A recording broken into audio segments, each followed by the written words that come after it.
What a fantastic game Breath of the Wild is, and it's certainly changed up the way we will be thinking about the Zelda franchise from now on. The game threw out so much of the old and went right in with the new. From the little things such as your weapons now breaking, all the way to going into an open world Hyrule. The game certainly brought in a lot of new features and mechanics, which basically made the game what it is, and how it stands out to the rest of the Zelda games. A lot of these big changes really made the game an amazing experience to play through again and again. Well, as amazing as the game is, there is some stuff that I feel the game was missing, or at least could have included in some way. So, as we already know, the Zelda team have openly said that open world is going to be the future of Zelda games. So, we can only assume that the next big 3D Zelda game will be somewhat similar to how Breath of the Wild was. So, I personally hope that in the next Zelda game, the Zelda team decide to include some of the stuff on this list, as I feel like Breath of the Wild would have been a much better experience for sure if it had included some of these. Also, a quick thank you to some of you guys from the Discord server for giving your opinion for this video. It helped a ton planning out for this. So, with all of that out of the way, let's dive right into this.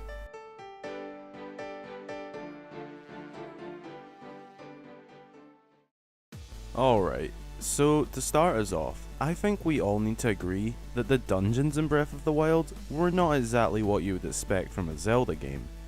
They were pretty bare and empty on the inside, along with only taking you around 10 to 15 minutes once you learn your way around the main mechanic of the dungeon. Speaking of mechanics, I will give the dungeons that. I really like the unique mechanics to each Divine Beast, as it did give the dungeon something to work around.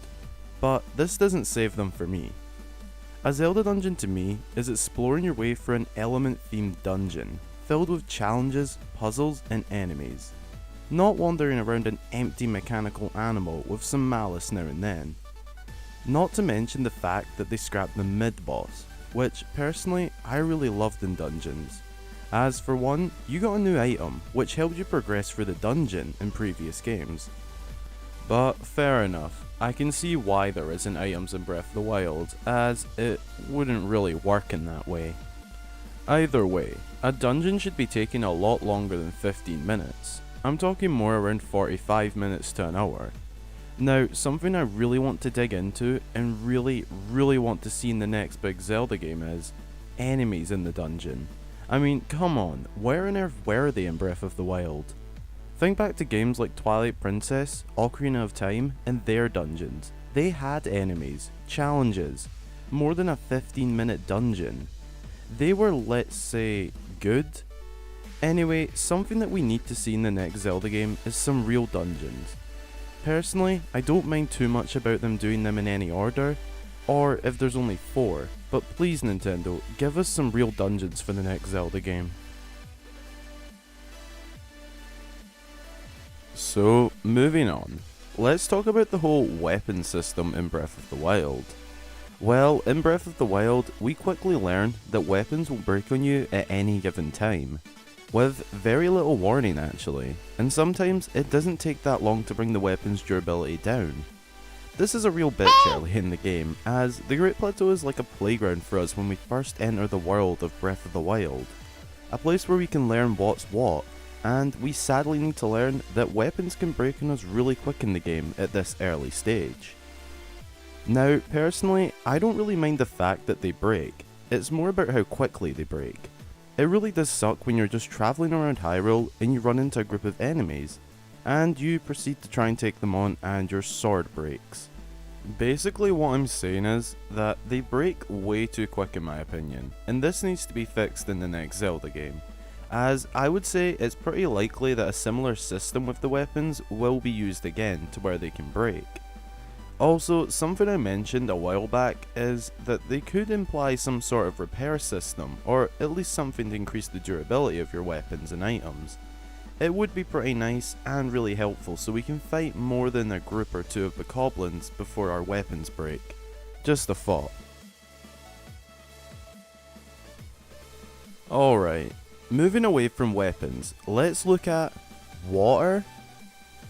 Now, if you had spent some time just travelling exploring the Kingdom of Hyrule in Breath of the Wild, you will know that the game actually does have a good amount of water. This comes in the form of rivers, ponds, lakes, bays, coastal seasides, and even a seaside village. And of course we can't forget Zora's Domain. The kingdom is absolutely filled with water when you actually think about it. Now, getting to my point, in Breath of the Wild, I feel like there could have been endless possibilities to expand the game further and further if we just had the ability to dive under the water. Now, we do know the developers did create something beneath the waves, as you can drop items and use magnesis to retrieve them, and even find items beneath the waves.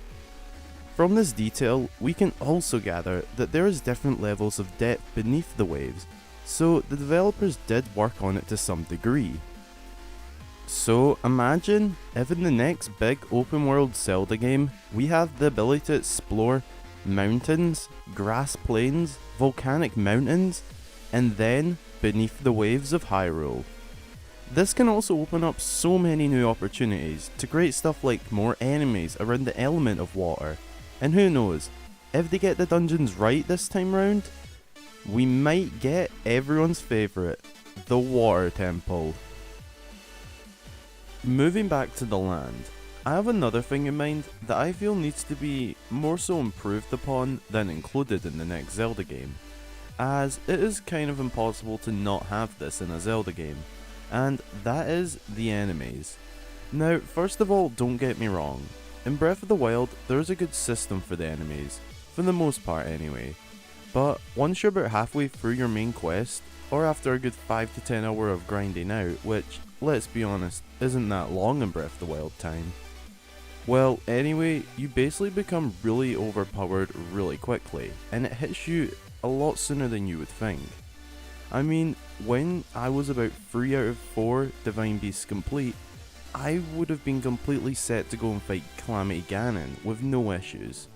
So whatever sort of enemies the next Zelda title holds for us, I really think the Zelda team need to make them a bit more difficult compared to Breath of the Wild, and make sure they grow even stronger as you grow even stronger, so we can have some real battles with them instead of just wiping them out within seconds, as I feel that was a real issue later in the game.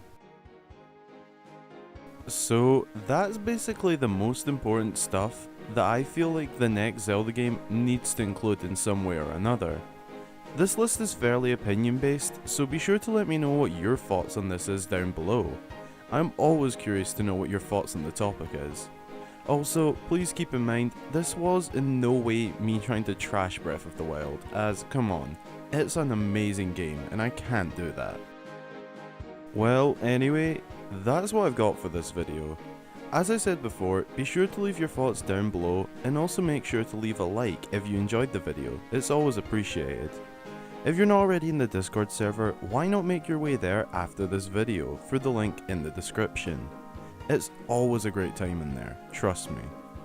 Also, be sure to follow my other social medias to stay up to date as much as possible, and just to see whatever random stuff I get up to.